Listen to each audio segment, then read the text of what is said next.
que se llama Seguridad y eficacia de los antagonistas de la vitamina K versus rivaroxaban en pacientes con hemodiálisis. Y este es el nombre del estudio, se llama Valkyrie Study. Esta diapositiva muestra entonces qué tan común es que los pacientes con falla renal crónica tengan fibrilación auricular. Cerca del 20% de los pacientes tienen esta comorbilidad y cuando la miramos en sentido opuesto, ¿qué porcentaje de los pacientes en FA tienen enfermedad crónica? Esto es una proporción cercana a la mitad de los pacientes.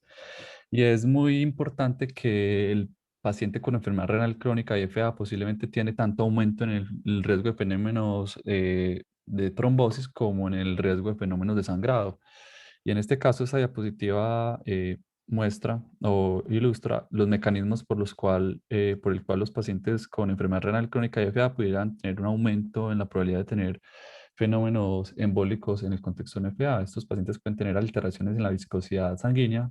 Es común que estos individuos tengan mayores niveles de fibrinógeno, de dímero de factor de von Willebrand. Eh, es común que estos pacientes tengan estasis y esto puede verse porque es más frecuente que los pacientes con enfermedad renal crónica tengan dilatación de la aurícula izquierda que otros individuos en estas comorbilidades y esto pudiera incluso generar algunos mecanismos como pobre contractilidad atrial o asistolia atrial. Cuando vemos los mecanismos de lesión tisular, estos pacientes pueden tener tanto daño vascular como daño miocárdico y la presencia de fibrosis en los pacientes con fibrilación auricular, ya sea atrial o ventricular, es común y posiblemente el eje renina, angiotensina, aldosterona esté muy involucrado allí. Y es común que a nivel vascular estos individuos tengan aterosclerosis acelerada, calcificación, que es uno de los temores grandes en los pacientes en diálisis. Una vez se les ofrece antagonistas de la vitamina K y es más común la presencia de rigidez arterial.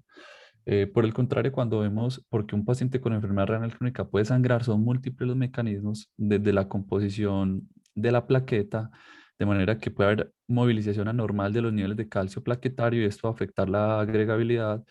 Puede haber una composición anormal de los gránulos alfa de las plaquetas y esto también puede predisponer al sangrado.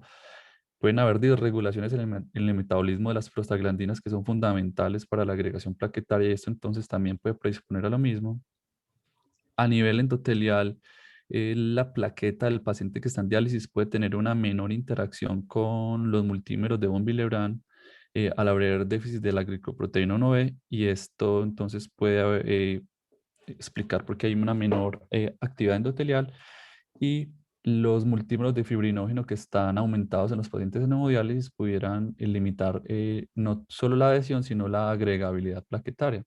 Además de ello, es común que estos pacientes tengan múltiples medicamentos que los predispongan al sangrado como antiplaquetarios, AINES y anticoagulantes. Y el uso de diálisis y la administración de anticoagulantes tipo heparina durante el procedimiento también favorecen el fenómeno de sangrado en esta población. De manera que la anticoagulación de los pacientes con FA en diálisis aún es controversial, aunque los antagonistas de la vitamina K han sido históricamente considerados la terapia estándar de manejo, a menudo hay renuencia a los médicos para prescribir estos medicamentos y tienen muy buenas razones para hacerlo y estudios observacionales han fallado en demostrar que la utilidad de la anticoagulación oral disminuye el riesgo de trombosis en los pacientes con FA. Y por el contrario, además de no ser benéfico, incluso la vitamina K, al menos a nivel eh, biológico, pudiera tener el riesgo de aumentar la calcificación vascular, dado que la protección endotelial que provee la matriz GLA endotelial necesita vías de la vitamina K para poderse sintetizar y mantener una buena salud endotelial. Respecto a la utilidad de los antagonistas de la vitamina K en esta población con FA y hemodiálisis, hay muchas revisiones sistemáticas. Este es un metaanálisis y en este forest plot evaluamos la capacidad de los antagonistas de la vitamina K de impactar el desenlace de accidentes cerebrovasculares isquémicos en los pacientes con FA y hemodiálisis. Y aquí, ¿qué sugiere este metaanálisis? Que aunque hay una aparente reducción del riesgo, esto no es significativo.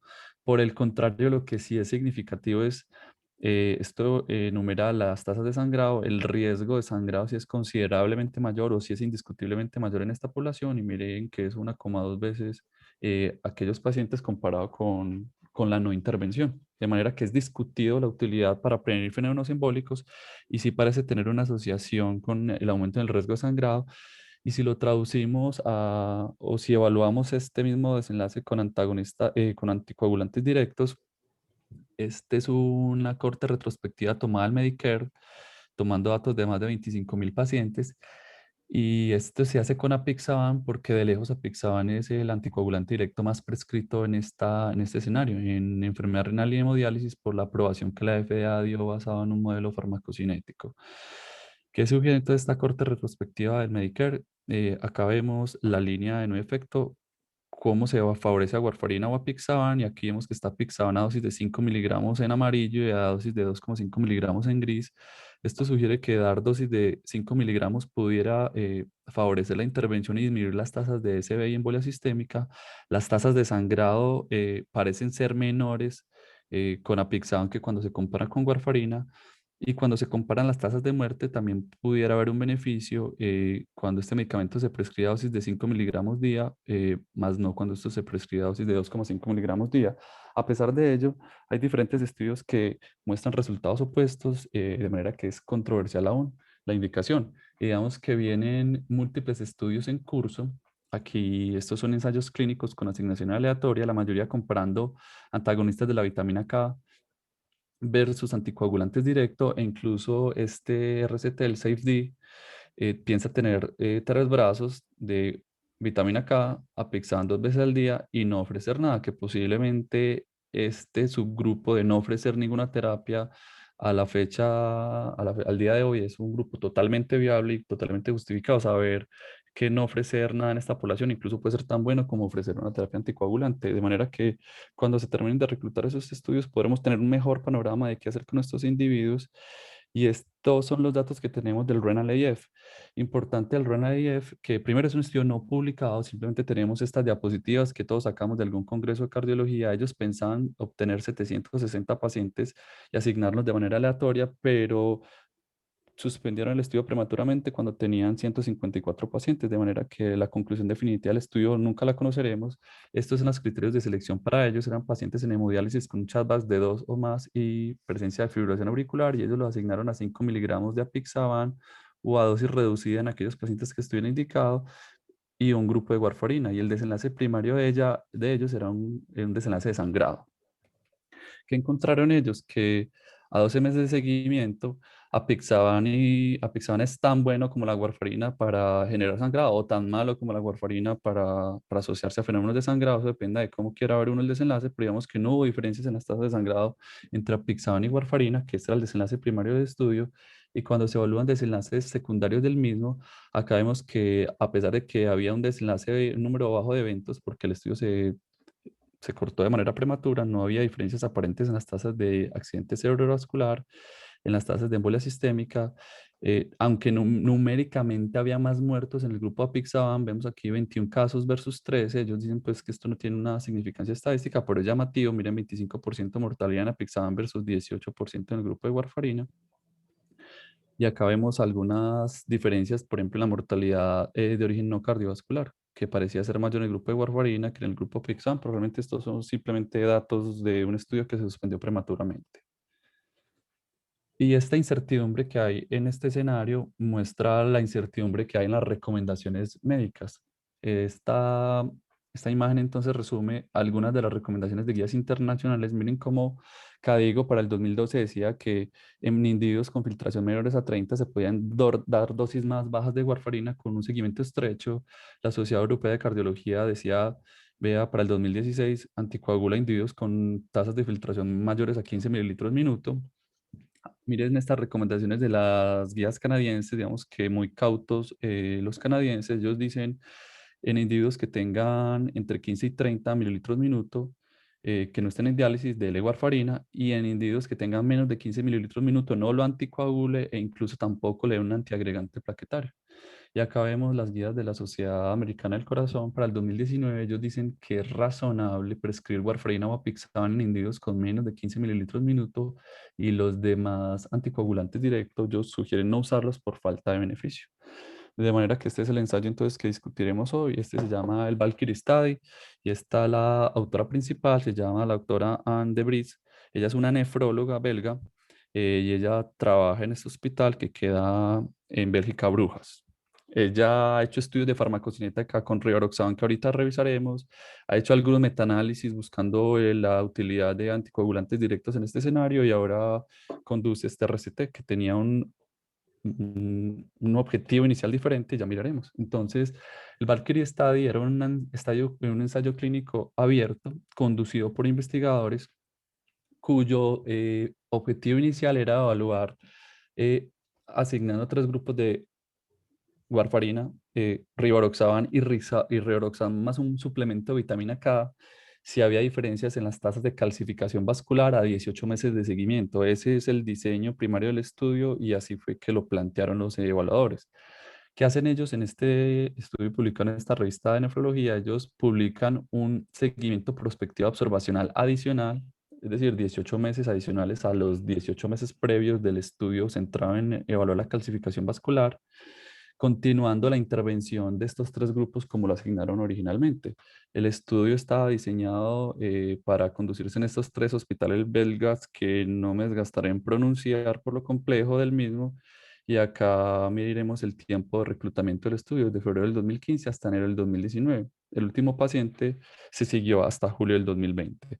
Este es entonces el diseño inicial del estudio para evaluar un desenlace de calcificación vascular. Ellos tenían pacientes todos en hemodiálisis, CHA2-VASc mayor de 2 y pacientes que tenían o no una anticoagulación con vitamina K.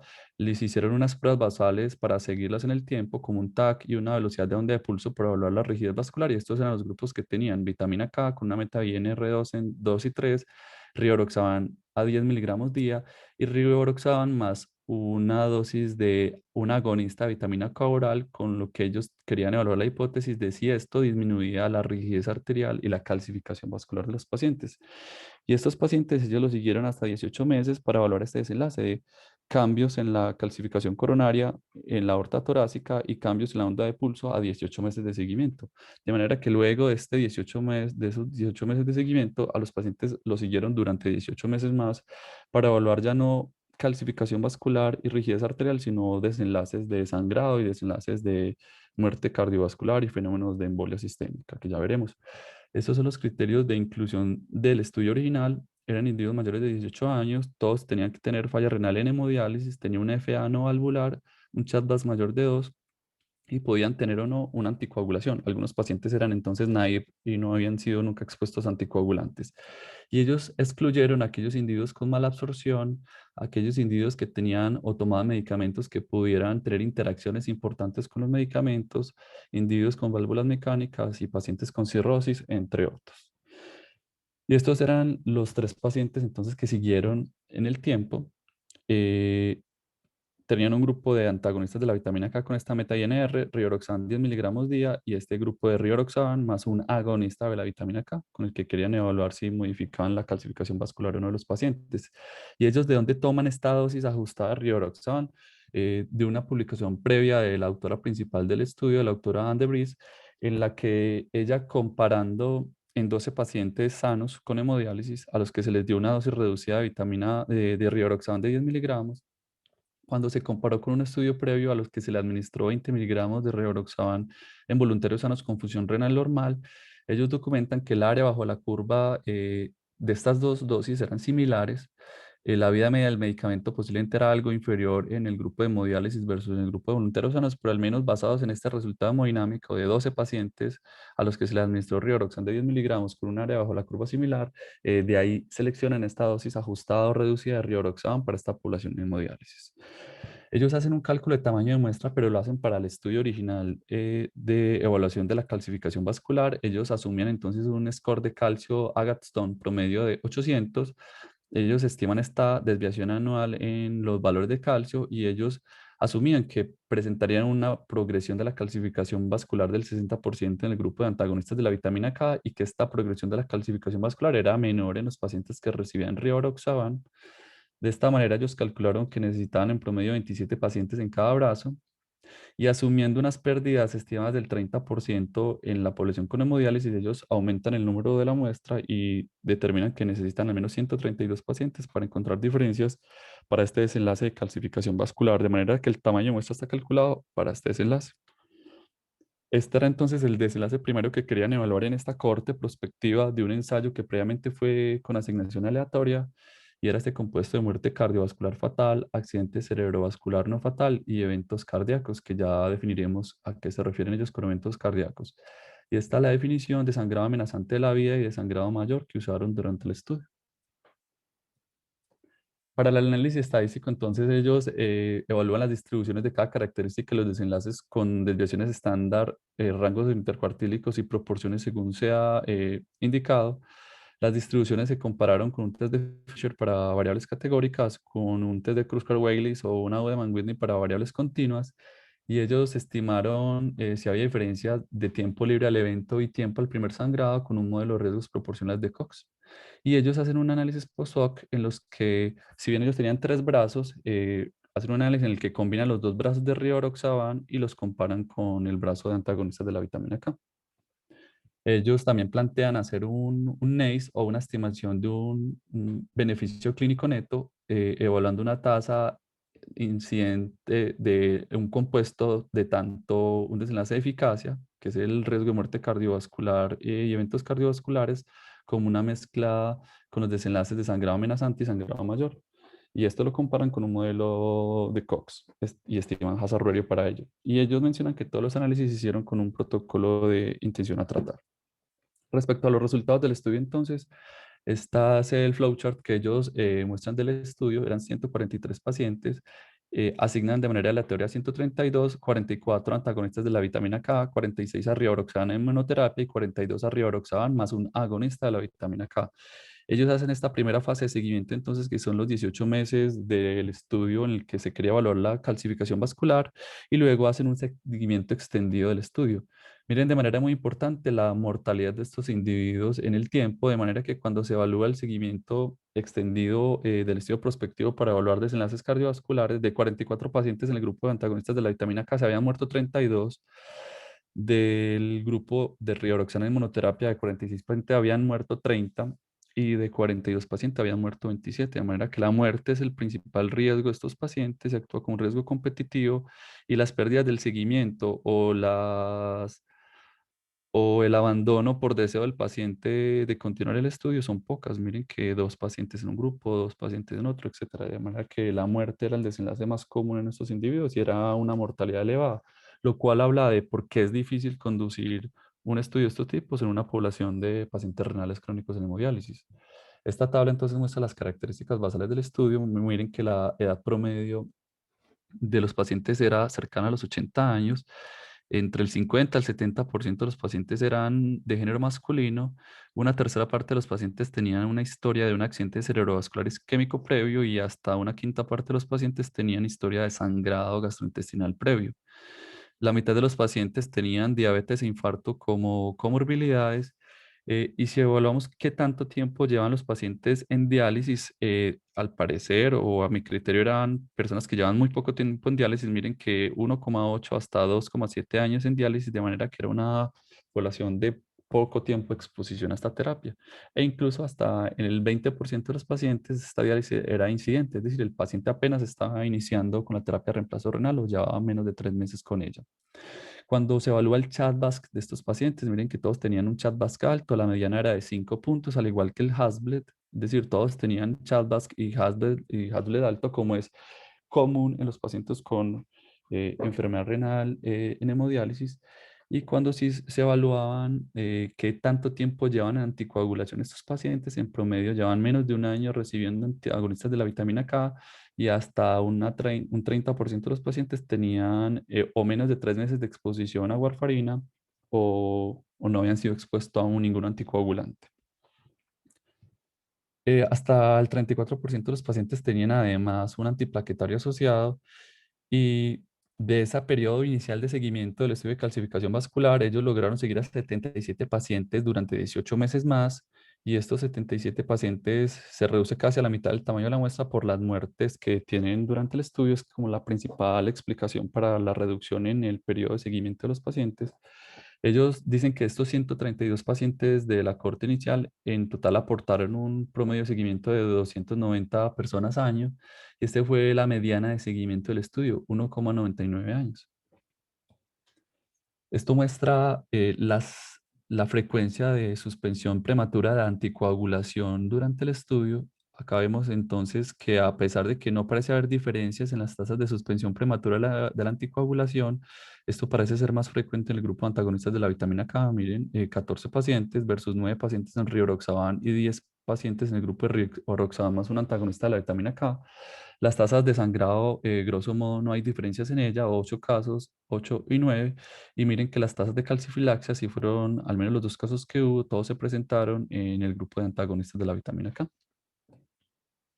Y esta gráfica muestra el tiempo en el rango terapéutico del brazo de los pacientes que recibían antagonistas de la vitamina K, que eran 43 pacientes, y esto muestra los meses de seguimiento en el tiempo. Miren que los pacientes en el seguimiento empiezan a decrecer en el número, de manera que los pacientes o se pierden el seguimiento o se mueren. Y miren que al final del estudio, a 5 años de seguimiento, ellos tenían solo 2 pacientes en el grupo de antagonistas de la vitamina K. Acá vemos entonces que en colores el grupo amarillo, que refleja el tiempo en rango terapéutico adecuado entre 2 y 3, a los primeros 6 meses de seguimiento era de 48%, es decir, este era el tiempo en rango terapéutico de estos pacientes y era más común, digamos que a lo largo del estudio, que estos pacientes renales en diálisis estuvieran subdosificados a que estuvieran con tiempos en rango terapéutico con un INR promedio mayores a 3.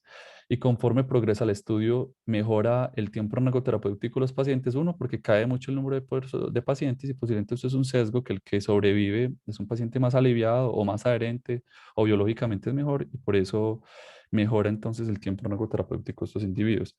Y ese es entonces el desenlace primario que ellos querían evaluar, que era la supervivencia libre de muerte cardiovascular fatal o de eventos cardiovasculares no fatales. Y aquí vemos entonces en azul el grupo de antagonistas de la vitamina K y aquí vemos el hazard ratio de los pacientes que reciben rivaroxaban en monoterapia cuando se compara con antagonistas de la vitamina K y de rivaroxaban en combinación con un agonista de la vitamina K cuando se comparan con un antagonista de la vitamina K. Miren que en ambos casos el hazard ratio era 0,34 y esto tenía una significancia estadística. Y cuando se hace de manera dicotómica el análisis, es decir, rivaroxaban haciendo un agrupado de ambos grupos versus antagonistas de la vitamina K, de nuevo el hazard ratio es protector y sugiere entonces que el uso de anticoagulantes directo, en este caso rivaroxaban, se asocia a una menor tasa de eventos cardiovasculares fatales y no fatales en esta población de renales crónicos en hemodiálisis.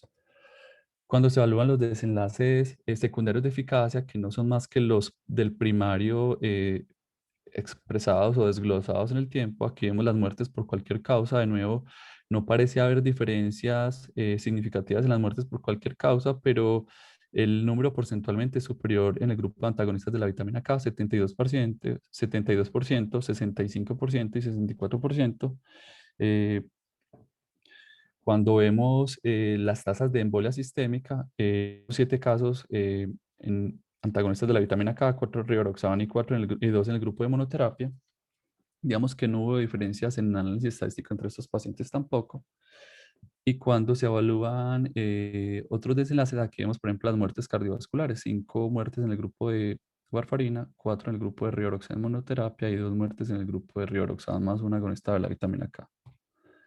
Y esto muestra la muerte por todas las causas del estudio. Ya vimos entonces que estos pacientes se mueren mucho. Digamos que en promedio entre el 65 y el 70% de los pacientes están muertos con una mediana de seguimiento de 1,8 años, de manera que esto es una población de muy alto riesgo cardiovascular.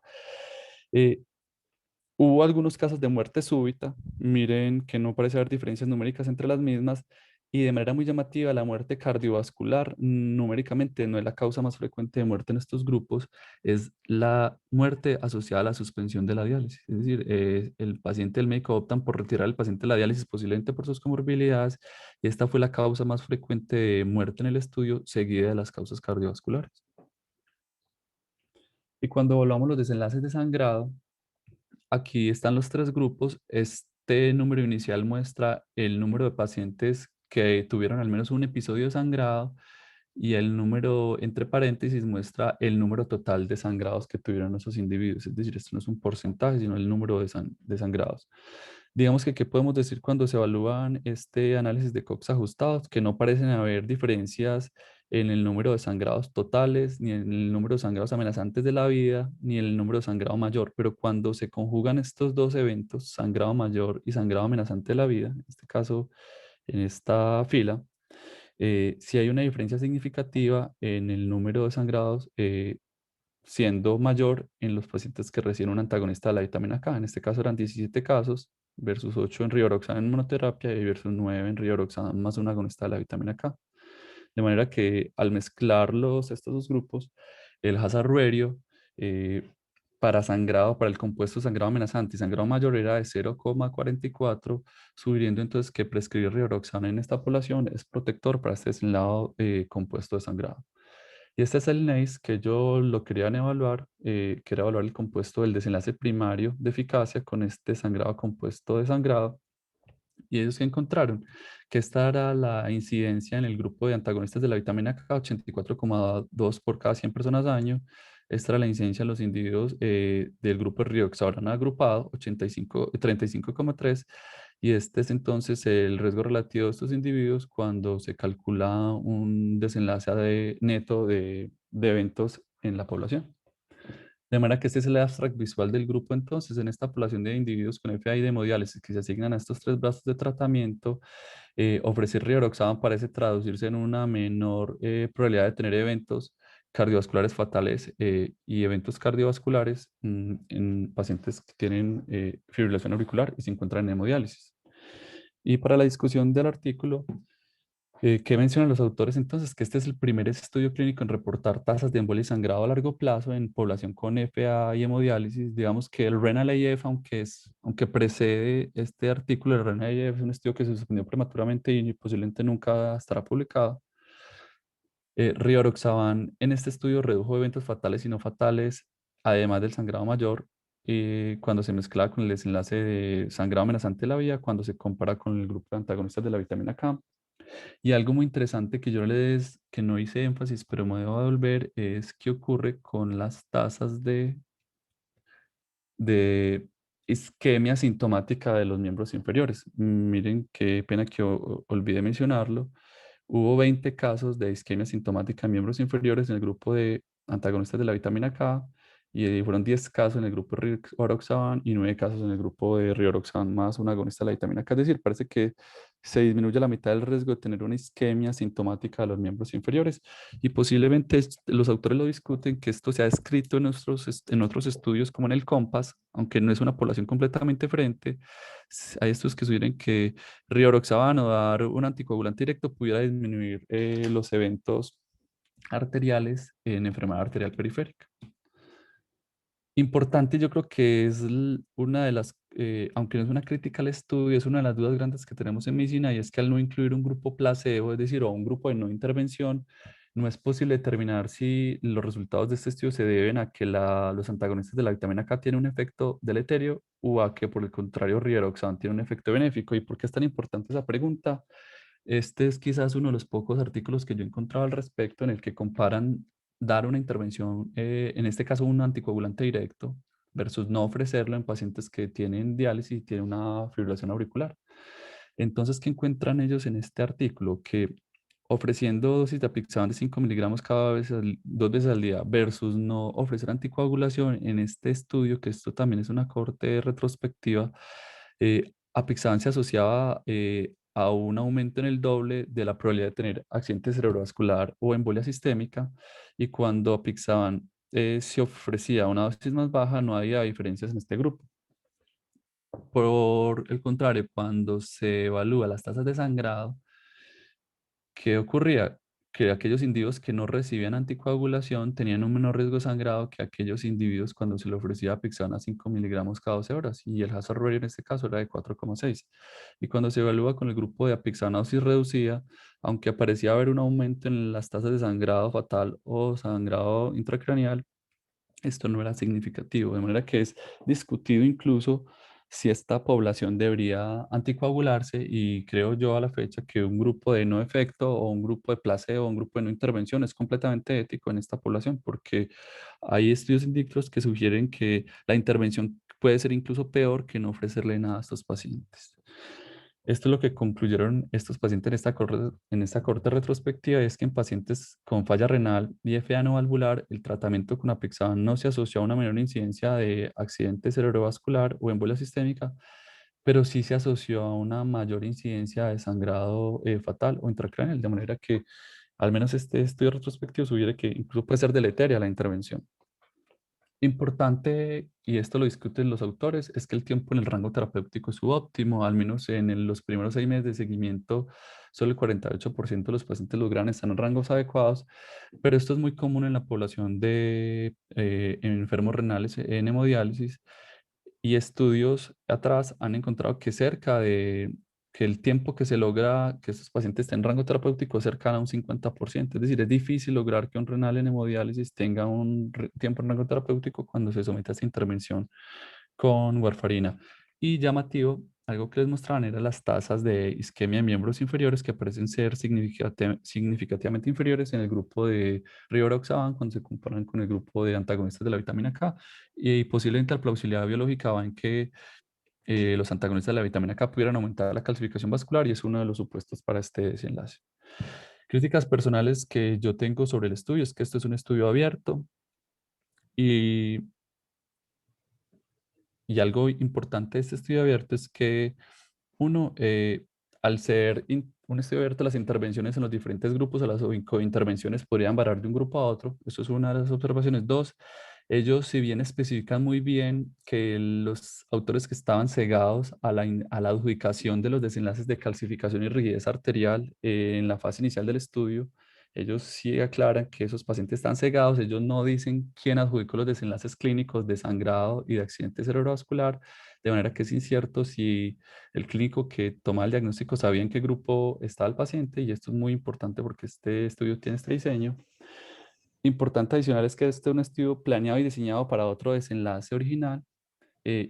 Tamaño de muestra está calculado para evaluar las diferencias en las calcificaciones vascular y posiblemente este es un estudio pequeño para evaluar desenlaces clínicos importantes, aunque ellos encontraron diferencia en el seguimiento en el tiempo de estos individuos.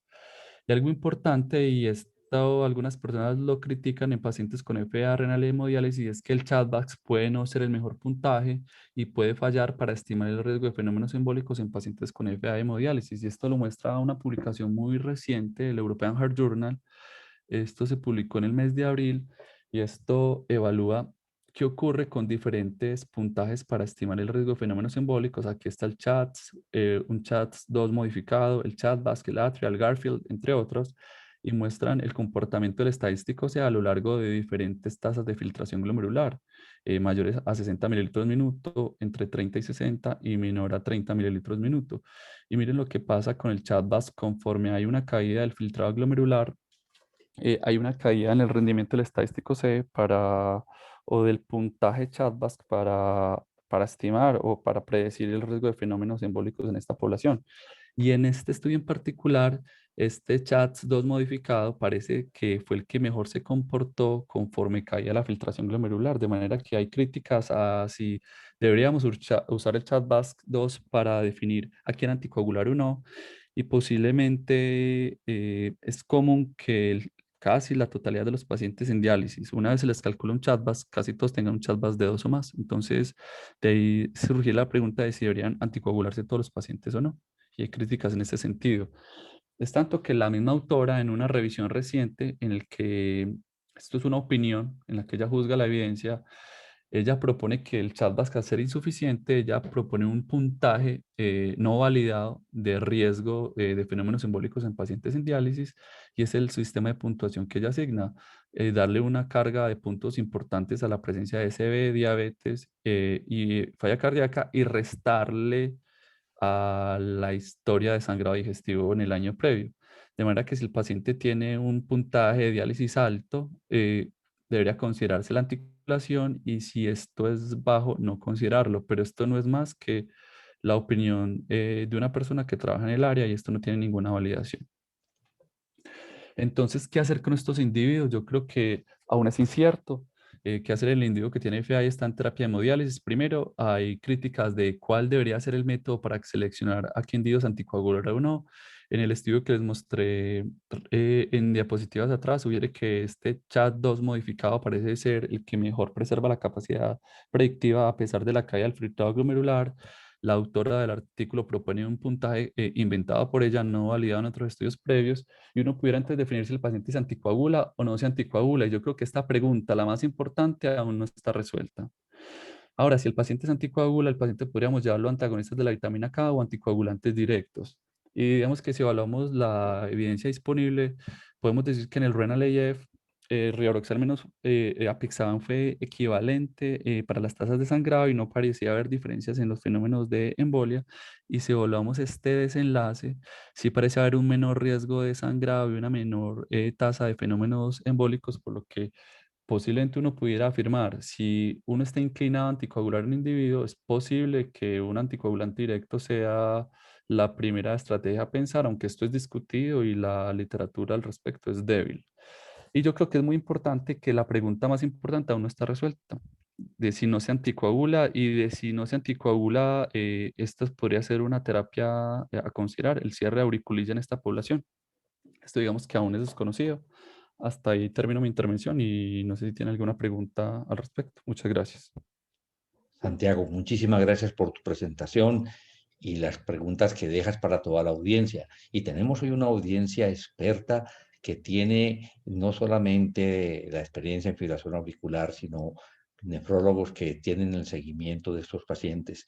Está con nosotros el doctor Edwin Quintero, está el doctor Francisco Villega, está el doctor Juan Fernando Agudelo, que son electrofisiólogos. El doctor Julián Aristizábal también nos honra hoy con su compañía. Está el doctor Nicolás Jaramillo. No identifico otras personas, pero están mis amigos y compañeros cardiólogos y formados en nuestra escuela.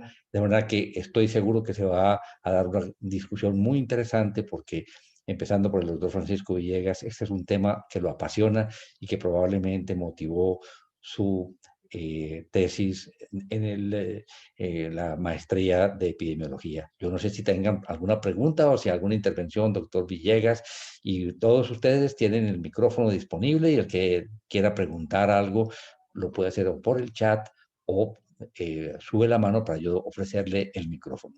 Doctor Quintero, bien puede activar su micrófono y muchas gracias por acompañarnos. Bien puede activar. Perfecto, David. Adelante. Hola, hola, buenas noches, ¿cómo están? Muchas gracias por la invitación, doctor Jaramillo, muchas gracias por la invitación. La exposición del doctor fue fenomenal, yo creo que, y resumió con esta gráfica al final la gran incertidumbre que tenemos cuando nos enfrentamos en el paciente en diálisis ante una arritmia tan frecuente como la fibrilación auricular. Quiero recalcar dos cosas. La primero, que es muy frecuente, hasta el 40% de los pacientes que están en soporte dialítico tienen un diagnóstico de novo de fibrilación auricular, y todo esto es debido a una alteración electrolítica que se genera en el momento de la diálisis per se. Los pacientes llegan con hipercalemia, salen hipocalémicos y esto genera definitivamente una alteración eléctrica que eso ocasiona la fibrilación auricular. Y obviamente la alteración miocárdica por la hipertensión severa que ha tenido el paciente crónicamente pues por la morbilidad de la hipertensión, la sobrecarga hídrica, etcétera. Es un caos. La verdad, como nefrólogo, warfarina en el escenario de una FA no valvular, siempre lo suspendemos. ¿Por qué? Porque es un caos total y las complicaciones inherentes al uso de la warfarina en este tipo de pacientes son muy complicadas. Los pacientes, como ustedes bien lo saben, utilizamos heparina en infusión 3 veces a la semana. Los pacientes están con fístulas, entonces no hay unas guías que aclaren adecuadamente qué dosis se debe utilizar de heparina a los pacientes que están anticoagulados. Ese es el primer punto. El segundo punto es que a un paciente le falló el acceso, entonces si están con warfarina y requieren implante urgentemente de un catéter o reemplazo de un catéter o hacer una fístula o llevar un paciente para trombectomía o salvamento de fístula, eso sería un caos total y por eso somos muy reacios a usar la warfarina como terapia en los pacientes con FA no valvular. Y también un punto muy importante es que el riesgo de stroke en la gran mayoría de estos estudios que se han hecho disminuye, ¿sí? Disminuye precisamente por el uso de la heparina que se usa en esos pacientes, específicamente hablando de hemodiálisis. Excluyo en este caso los pacientes con diálisis peritoneal. Ese es el primer punto. Aparte también la warfarina en los pacientes con hiperparatiroidismo severo promueve y perpetúa aún más la calcificación. Entonces son procalcificantes. Al inhibir un factor tisular calcificante, entonces promueve aún más la calcificación, empeorando el pronóstico cardiovascular de ese tipo de pacientes. Entonces, no solo por el sangrado, sino también por la calcificación, empeorando aún el pronóstico cardiovascular. Por eso, definitivamente, en la gran mayoría de los pacientes que podemos suspender la warfarina, la suspendemos. Ahora bien, nos queda el rivaroxaban y la pixaban. Tenemos muy pocos pacientes, 2 pacientes únicamente, con 2.5 miligramos 2 veces al día de apixaban, nos ha ido bien, y eso pues en pacientes con alto riesgo, ¿cierto? Quedando con la incertidumbre también por el riesgo incrementado también de sangrado. Esta nueva propuesta que pone la doctora nefróloga, que no recuerdo el nombre, la de Brujas, muy interesante, poner ese, porque el algoritmo validado del esquema para definir si se anticoagula o no el CHA2DS2 no está validado en pacientes en hemodiálisis, ¿cierto? Así como este no está validado aún, pues tampoco el CHA2DS2 ha estado validado en los pacientes en hemodiálisis, porque siempre desafortunadamente en los estudios de enfermedad cardiovascular nos excluyen precisamente este tipo de pacientes. Hasta ahorita que nos están incluyendo los pacientes con enfermedad renal crónica o los pacientes con depuración por debajo de 30, nos han incluido ese tipo de pacientes. Entonces, la gran pregunta es cuál, si se anticoagula o no. Yo creo que todavía queda la duda.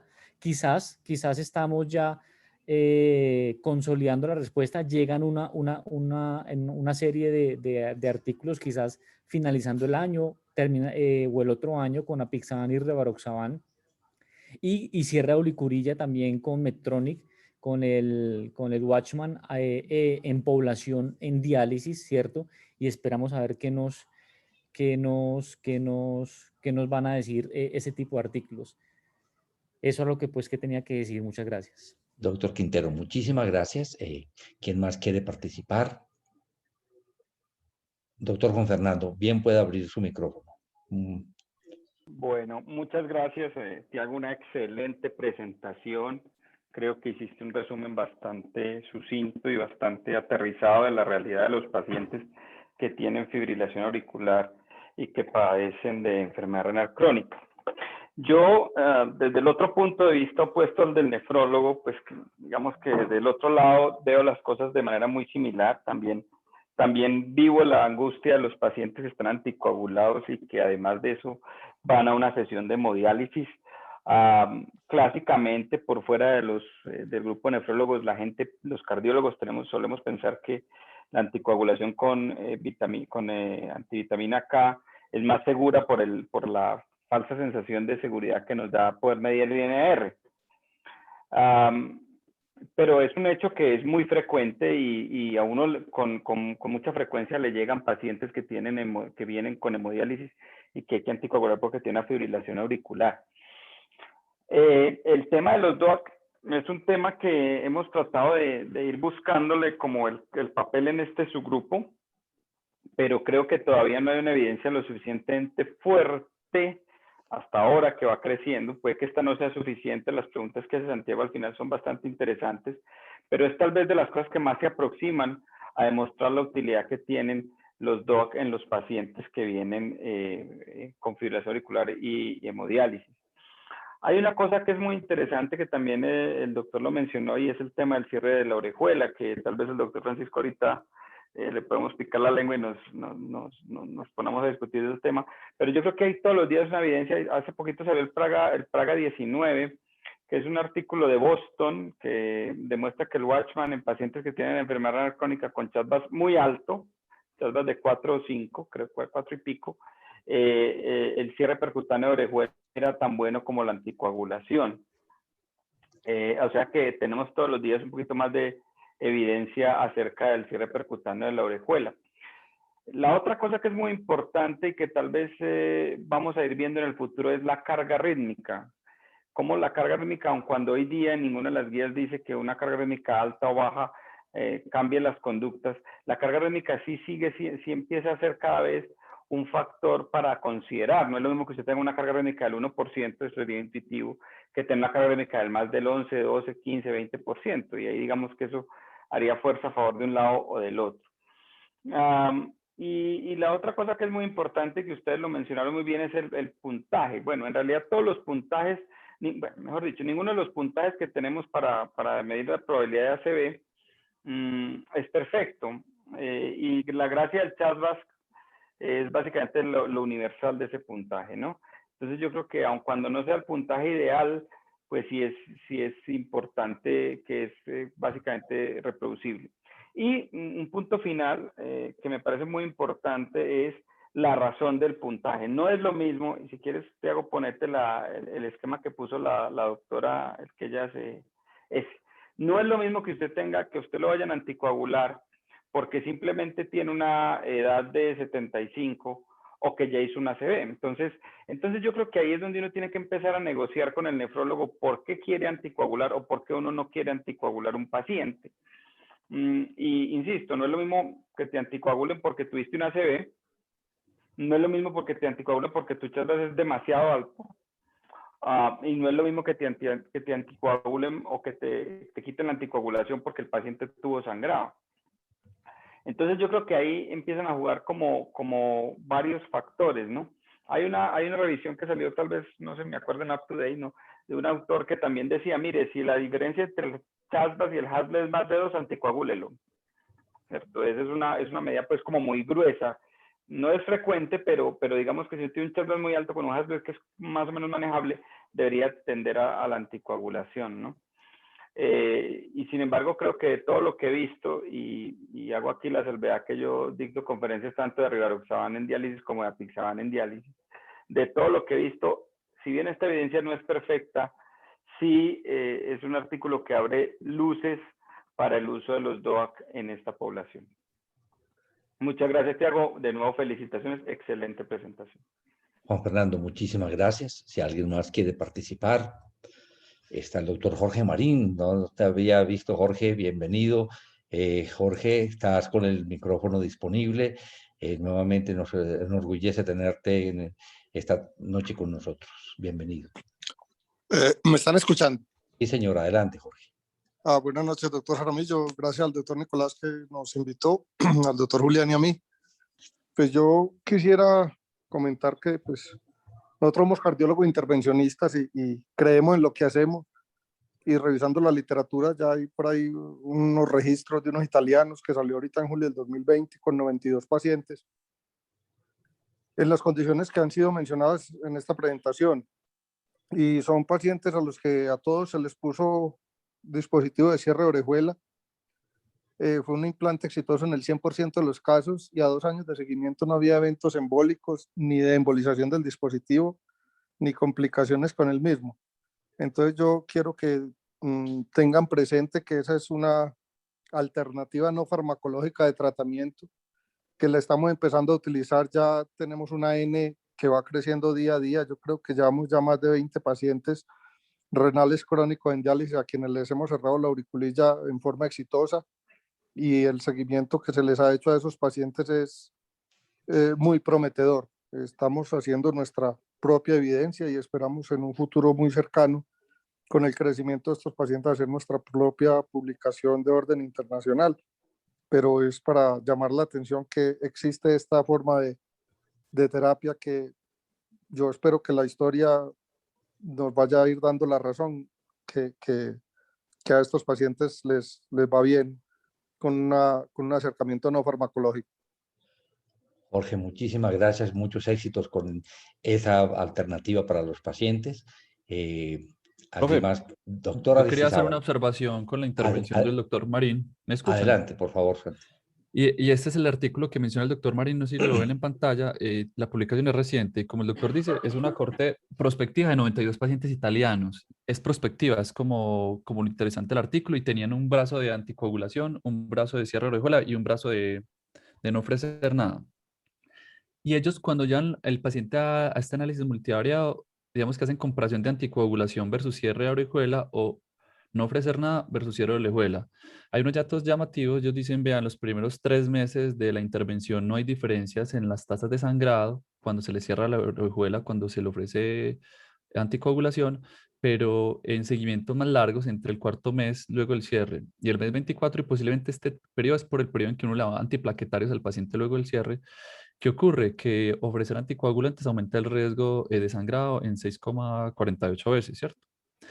Y cuando uno evalúa los desenlaces de mortalidad global y de eventos cardiovasculares, también son superiores en el grupo anticoagulación, de manera que pareciera ser muy buena la terapia del cierre de auriculilla. Pero miren que cuando uno evalúa este grupo de no terapia versus cierre de auriculilla, hay un comportamiento muy llamativo, muy paradójico, y posiblemente habla de uno de los sesgos de este artículo, y es que miren cómo es el comportamiento de los fenómenos hemorrágicos. Cuando usted no anticoagula a la gente versus cuando le cierra la auriculilla, ¿qué pasa? Según este artículo, no anticoagular a las personas aumenta el riesgo de sangrado en 4,8 veces. Esto es algo contraintuitivo y posiblemente esto corresponda a un sesgo del usuario sano. Es decir, le cerramos la auriculilla a individuos que vemos con una mejor clase funcional, que son más aliviados, a los que no les ofrecemos nada, posiblemente están más enfermos y tienen más comorbilidades, y posiblemente por eso hay un aumento paradójico en el en el riesgo de sangrado en este artículo, cuando uno no ofrece nada versus cuando lo compara con un cierre de auriculilla. De manera que es interesante, esta es la corte prospectiva más grande que hay. Yo creo que es una muy buena pregunta a evaluar. Y hay un par de recetas que vienen en curso haciéndose esta pregunta, que yo creo que es muy válida en este escenario. Era la intervención que quería hacer. Santiago, un aporte fundamental. No sé si el doctor Jorge Marín quiere hacer algún comentario, porque tienen la palabra primero el doctor Julián Aristizábal, luego el doctor Francisco Villegas y luego el doctor Jaramillo Nicolás. Jorge, ¿tú quieres hacer algún comentario? No, te escucho. Perfecto, muy bien. Entonces tiene la palabra el doctor Julián Aristizábal. Julián, muy orgulloso de tenerte en esta noche con nosotros. Profe, ¿cómo le va? Buenas noches, saludos a todos. Muchas gracias, profe, por invitarnos. Al contrario, es un placer estar aquí. Felicitaciones a Santiago, es un análisis muy claro, muy bonito, muy sobrio, y es bien valioso lo que compartió con nosotros. Si me permiten, creo que podría uno generarle varias reflexiones a este estudio, y una que coincide con el RINAL y con otros similares es que en una población como esta realizar un estudio, un RCT es altamente complejo. Así que la idea, esa idea si se quiere, o eso ideal de un RCT grandísimo con todas las condiciones, creo que va a ser muy difícil de hacer, y probablemente la construcción de la evidencia va a surgir a partir de aproximaciones diversas y no de un grandísimo RCT, porque es probable que no se realice.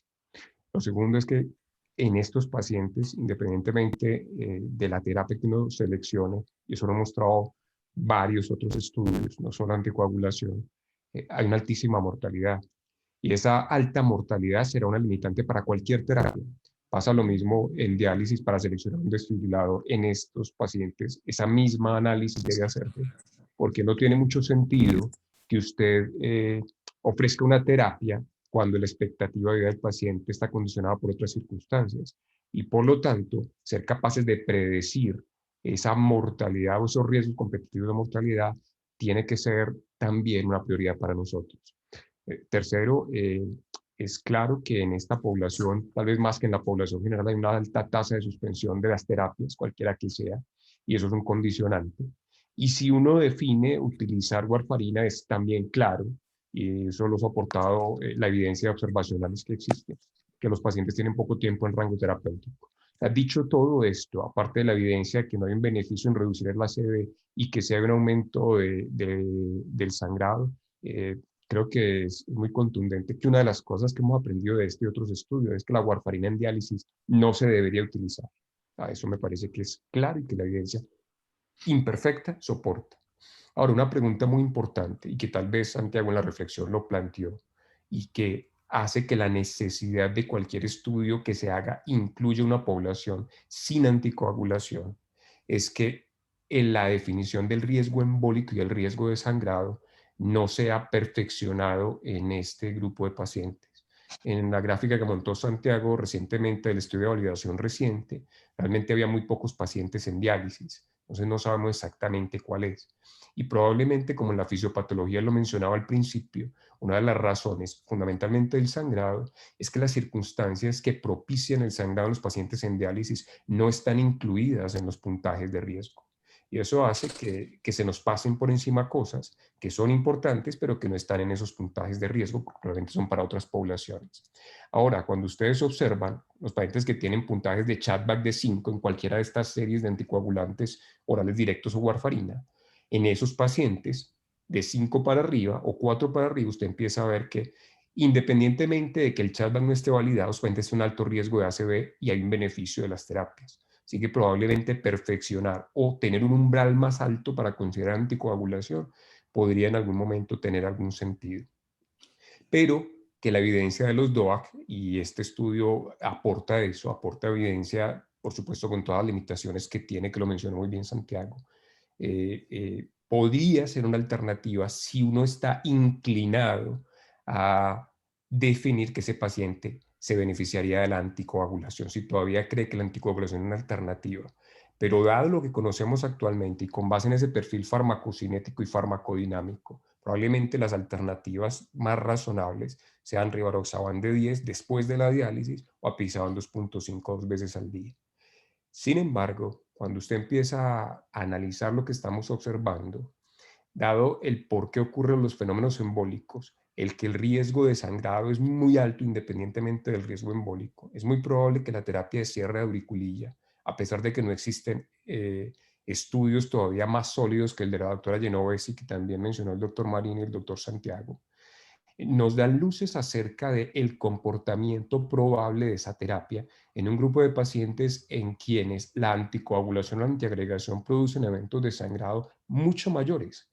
Y esos eventos de sangrado mucho mayores deberían ser contrarrestados con una terapia que eventualmente tiene al principio, por la necesidad de terapia anticoagulante antiagregante, un riesgo de sangrado, como los mostraban en el estudio, pero en un seguimiento a largo plazo probablemente no.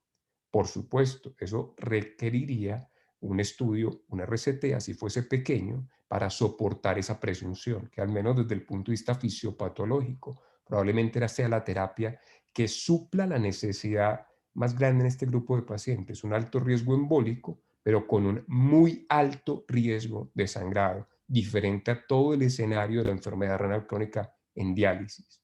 Entonces me parece que hay muchas cosas para analizar con el Valkyrie. Julián, muchísimas gracias. A continuación, el doctor Villegas, puedes abrir el micrófono, Francisco. Gracias, profesor. Bueno, pues obviamente, como todos lo han dicho, felicitaciones a Santiago. Pero yo creo que aquí es un tema donde seguimos teniendo más incertidumbres que certezas, ¿cierto? Es un tema donde tristemente la evidencia que sigue saliendo es evidencia de mala calidad. E incluso en este caso, a pesar de que son estudios que cuando uno le aplica los instrumentos de valoración de riesgo de sesgos, curiosamente no les dan tan alto. Usted le aplican ROP2 al estudio de la autora de Bills y les da de bajo riesgo de sesgo. Pero lo primero es recordar que esto no fue un RCT diseñado para contestar esa pregunta de investigación, ¿cierto? Y eso creo que hizo énfasis Santiago en eso y hay que ser muy juiciosos con eso.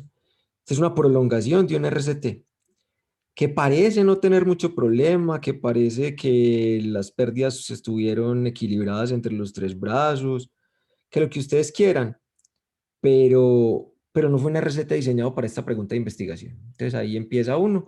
Si nosotros fuéramos puristas desde el punto de vista de la bioestadística, diríamos que esto simplemente es un estudio exploratorio, no nos permite sacar conclusiones, porque no tuvimos una muestra probabilística, simplemente aprovechamos una muestra que ya se había calculado por otra cosa, es decir, fue claramente una muestra por conveniencia, por lo tanto simplemente nos plantea hipótesis, pero no nos da soluciones.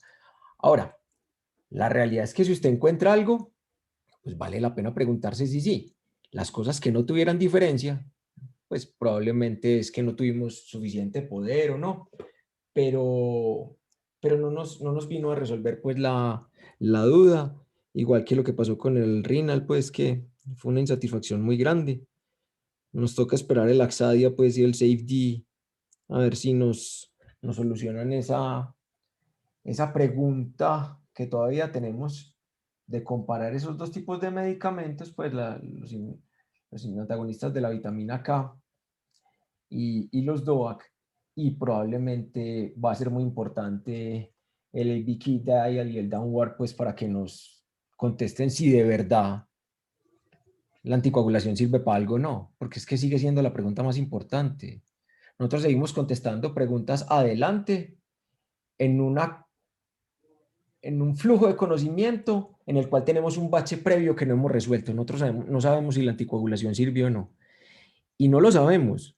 La afirmación que ahorita hacía Julián de que está claro, pues, de que la warfarina no sirve, en realidad eso es muy contradictorio. En realidad hay metaanálisis que dicen que sí mejora, y ahí uno ve como el sesgo probablemente de la opinión del autor. La autora Ann Debris tiene un metaanálisis precisamente valorando eso, y en el metaanálisis de ella los antagonistas de vitamina K disminuyen los episodios tromboembólicos en estos pacientes, mientras que usted se va a otros metaanálisis, probablemente el último publicado en JAMA el año pasado por el grupo de la Universidad de Michigan, donde dice que no hay ninguna diferencia y que fuera de eso aumenta el riesgo de sangrado. Entonces es muy, muy, muy complejo. Lo que sí creo yo, y estoy de acuerdo con Santiago, es que si uno escogía ese anticoagular, la evidencia imperfecta que tenemos probablemente sí se inclina a que son mejores los anticoagulantes directos. Y eso pues lo han mostrado múltiples estudios observacionales, como lo habíamos discutido alguna vez en la reunión de la unidad, la revisión sistemática del metaanálisis que nosotros hicimos, que incluye más de 85,000 pacientes. La tendencia es esa, ¿cierto? La tendencia clara con los anticoagulantes directos, específicamente con rivaroxaban y apixaban, es a que sangran menos, así no tienen diferencia frente a la probabilidad de desarrollo de fenómenos embólicos, teniendo siempre claro que con absoluta seguridad hay un sesgo de selección muy grande, un sesgo, pues la confusión por indicación es muy, muy, muy importante en este grupo. A mí me da susto, y Juan Fernando lo dijo ahorita, me picaron la lengua, me da mucho susto el asunto del cierre percutáneo auriculilla, porque es que el cierre percutáneo auriculilla es una intervención que qué pena, pero la evidencia es muy regular también. Y nosotros decimos que hay estudios muy bien hechos y que hay RCTs, y los RCTs se diseñaron para contestar una pregunta y nosotros los utilizamos en otros pacientes. Y el Praga 17, pues sí, es un estudio que demostró la factibilidad de comparar pues el cierre percutáneo versus los DOAC, pero apenas es uno. Entonces falta ver qué pasa con el Catalyst, falta ver qué pasa con el Champion AF. Todavía hay muchas preguntas. Y una de las preguntas que yo haría, que no es mía, pues eso es de alguien que sí sabe de eso, el doctor Gregory Lipes, quien tiene contraindicación para la anticoagulación, tiene contraindicación para la doble antiagregación, y probablemente tiene contraindicación para la antiagregación única, si es un paciente de alto riesgo. Por lo tanto, sí será tan seguro hacer ese cierre. Y el problema de los estudios observacionales es la confusión, y es la confusión por indicación. Y ahorita Santiago lo mostró. Entonces a mí me parece interesante que aparezcan trabajos, y me parece muy bonito que se construya la evidencia. Ojalá la evidencia se construyera de la manera adecuada, para que no tuviéramos este mismo problema que tenemos acá, de que empiezan a aparecer series, empiezan a aparecer estudios observacionales, y al final no tenemos como una secuencia lógica que nos permita llegar al resultado. A mí me sigue pareciendo muy complicado, me sigue pareciendo muy complejo. Y creo que lo más importante, ¿verdad?, sería que definiéramos el equipoise que hay aquí, y es si anticoagulación o no anticoagulación. Después nos preocupamos con qué. Pero hasta que esa pregunta no esté resuelta, yo creo que vamos a seguir elucubrando más que dando certezas a nuestros pacientes con fibrilación auricular y enfermedad renal crónica. Doctor Villegas, muchísimas gracias. No sé, el doctor Nicolás Jaramillo quería intervenir o ya bajó la mano. Nico. No, Carlos, hola. Sí, adelante, Nico. No, pues, lo dicho ya, el recorrido que se han hecho desde el análisis hasta la base de lo que Francisco acaba de decir. Con respecto a nuestro grupo, yo por eso invité a Julián y a Jorge Marín como grupo que somos aquí en la Clínica Las Américas, y la tendencia que tenemos en este momento a dar apoyo a este tipo de trabajo que se está viniendo y se está creciendo con él, con los pacientes dialíticos y en fibrilación auricular, en el cual nuestro grupo responsablemente el grupo de electrofisiología ha venido haciendo un seguimiento muy viene una importante en el aporte de esto.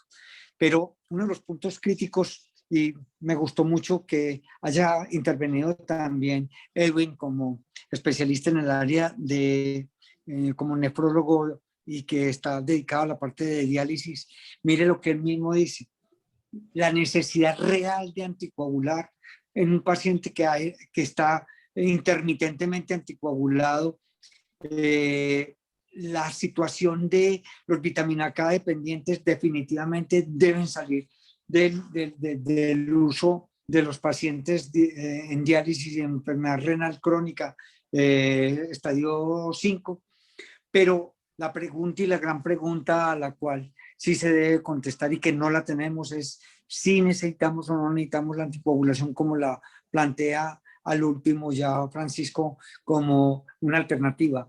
¿Es realmente necesario hacer un nuevo score y establecer un score que sea bien interesante, pero bien validado, no como en este momento que se está planteando en el estudio, pues sin validez? Sin embargo, el score que se necesita para saber si tengo o no tengo que anticoagular al paciente en diálisis con fibrilación auricular, pues eso es uno de los puntos importantes.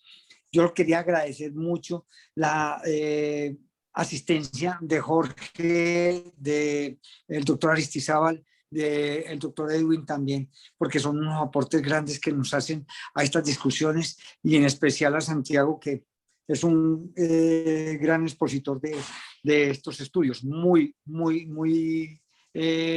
elocuente su forma de exponer y cómo nos pone a nosotros en un momento determinado como cardiólogos, en un momento determinado, frente a una población toda que está creciendo y que tenemos dificultades grandes de tomar decisiones. Muchas gracias. A ti, Nicolás, gracias, y gracias por haber invitado a todo este grupo multidisciplinario. En la última intervención del doctor Andrés Felipe Miranda desde Canadá, esperamos que tengas muchos éxitos en esta nuevo camino que has escogido, Andrés Felipe.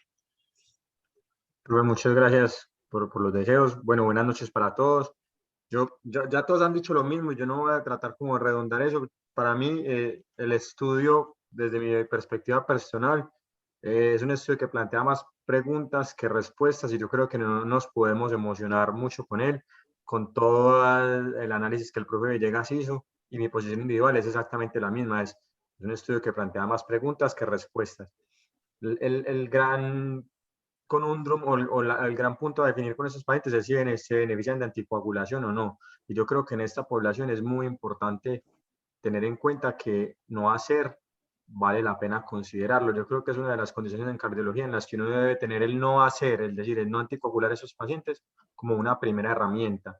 Muchos de esos pacientes no deberían ser candidatos a nada. Tienen 70 años, están en hemodiálisis, es muy comórbido. Santiago mismo mostró cómo esos pacientes se mueren rápido, y que muy posiblemente eso limita el impacto de cualquier intervención que vaya en dirección de controlar el riesgo de ACV, bien sea anticoagulación, con warfarina, con vitamina K, con antiagregación dual, con lo que se quiera considerar, que obviamente pues esto último que dije no se considera, pero digamos que cualquier intervención que apunte a reducir el riesgo de ACV en esta población va a estar limitada porque esos pacientes se mueren rápido, y Santiago mismo mostró que no se mueren de condiciones cardiovasculares.